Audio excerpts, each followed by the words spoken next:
Hey y'all, it's Alexis and welcome to my channel. For those of you who are new here, I am a 4th grade teacher in South Carolina and I am the Afro educator. Before I continue with this video, please do me a favor and subscribe to my channel to get updates when I post new content, and I would love to have you follow me on this journey. Today I wanted to do a quick video on tips for new teachers. And I thought, since I've been teaching for 7 years, that I would give 7 tips that either I wish I had had or just tips that I have picked up along the way. So if you'd like to see my 7 tips, stick around.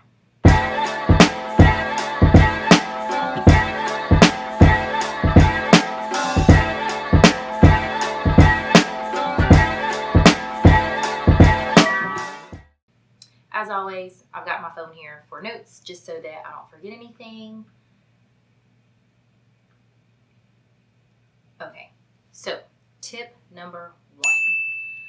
Don't try to be the 5th year teacher your first year.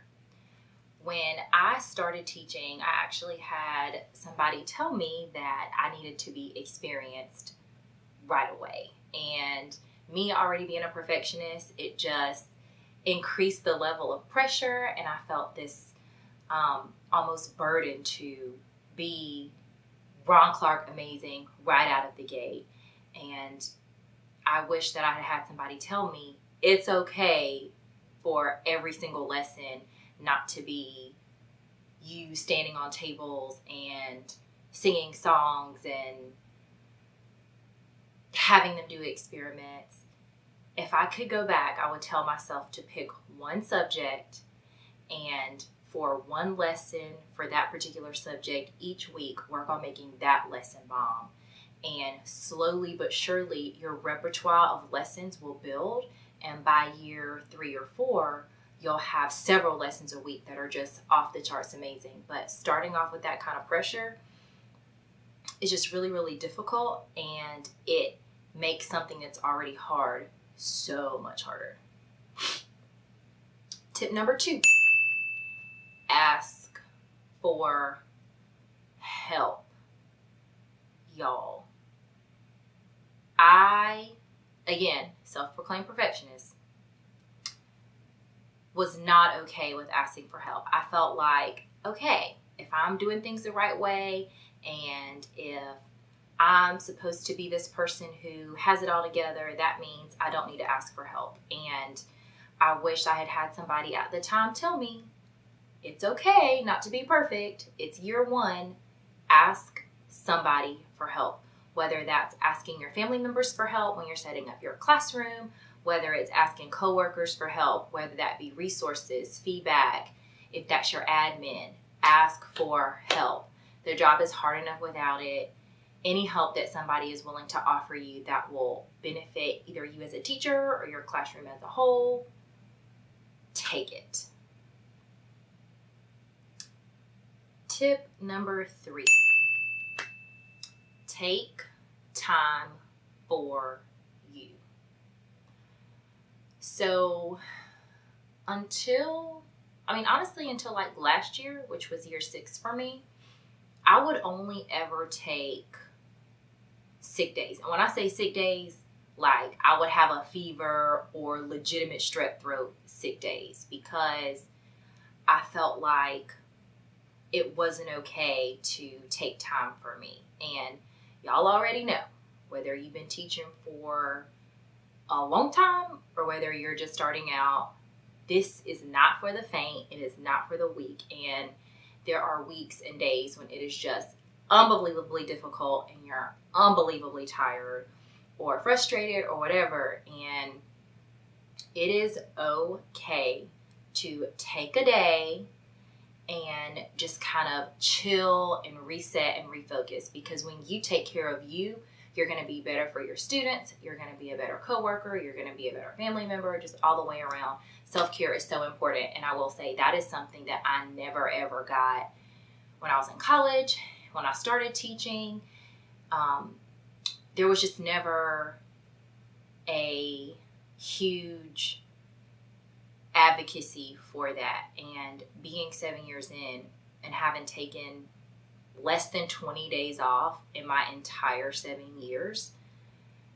You know, on the one hand, I have a ton of days built up, so if something happens, I do have days that I can take off. But on the other hand, there are definitely times in the past when I wish I would have just like taken a day off and just chilled, refreshed, and then come back that next day or the next week even better. Tip number 4, prioritize relationship building. And by that I mean obviously get to know your students, but also get to know their families. I've done that by going to like extracurricular activities if the kids give me schedules, by just talking to the kids at lunch, talking to the kids at recess, finding out what their interests are, and just building a relationship with them almost like you would anyone else, asking questions, listening, observing, all that good stuff. Also, building relationships with the families by making those positive phone calls home, by keeping the families in the loop and letting them know what's going on in the school, what's going on in the classroom, whether that's through something like a newsletter or Remind, Class Dojo, Blooms. Any of those are phenomenal ways to keep in touch with parents and keep them in the loop as far as what's going on. The more you communicate, the better it will be all around, which leads me into tip number 5, which is communicate, communicate, communicate. There's pretty much no such thing as over communication when it comes to teaching.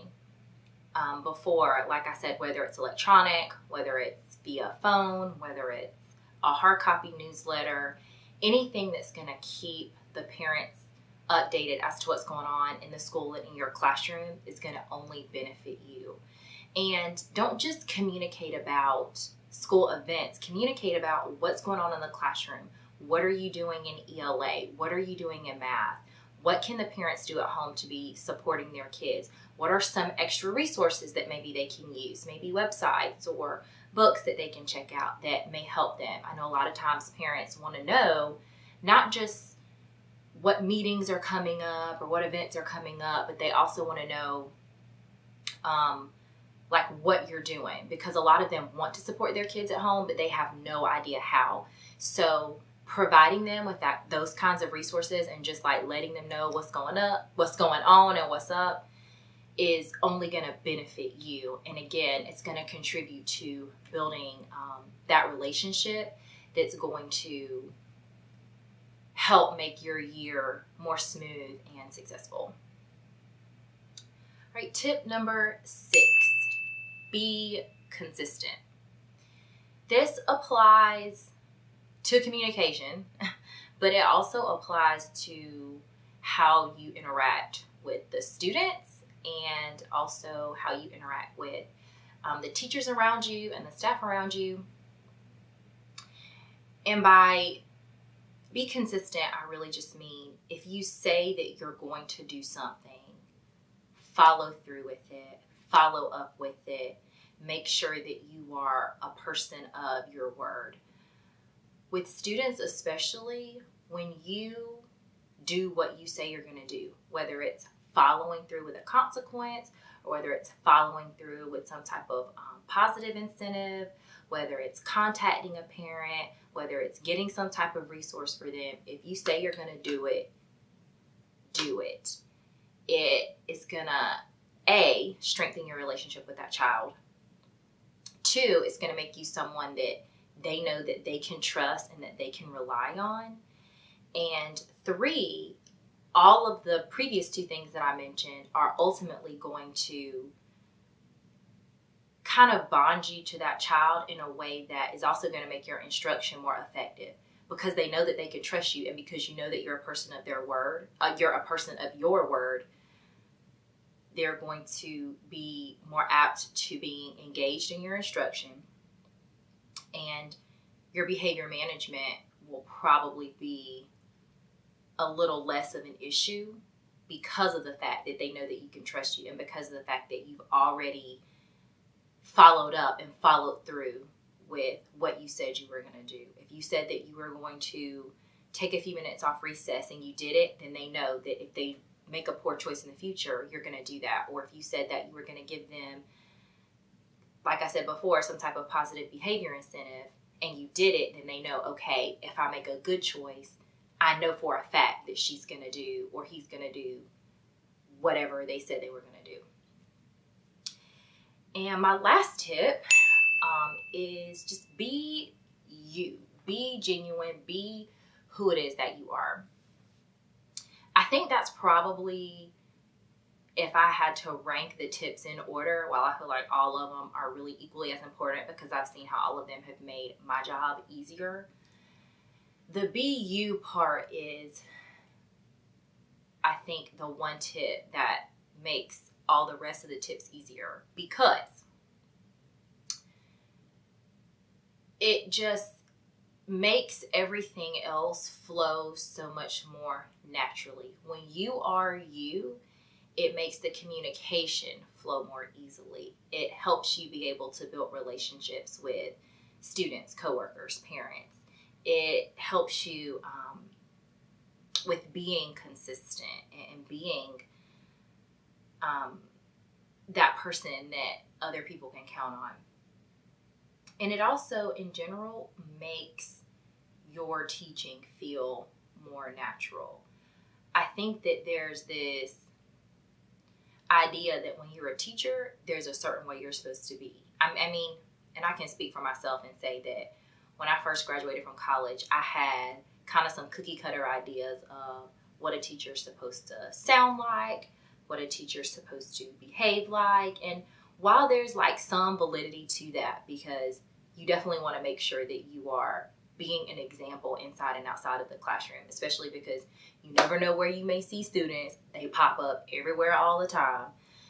But anyway, I was saying that you definitely just have some ideas of how it is that you're supposed to be. And like me personally, I'm not a super warm and fuzzy person. Not saying that I'm not warm or fuzzy at all, but I'm not warm and fuzzy in like the quiet, calming sense. If you know me, or you've heard about me, or you know anything, I am a little extra loud, a bit dramatic. But it works for me because I am able to be all of those things in a way that makes the kids, or helps the kids rather, relate to me. And I think just letting all of those qualities show in my teaching and in my interactions with the kids humanizes me and humbles me and helps the kids connect to me, because they realize that I am a regular person and that I have quirks, if you will, just like they do. And also,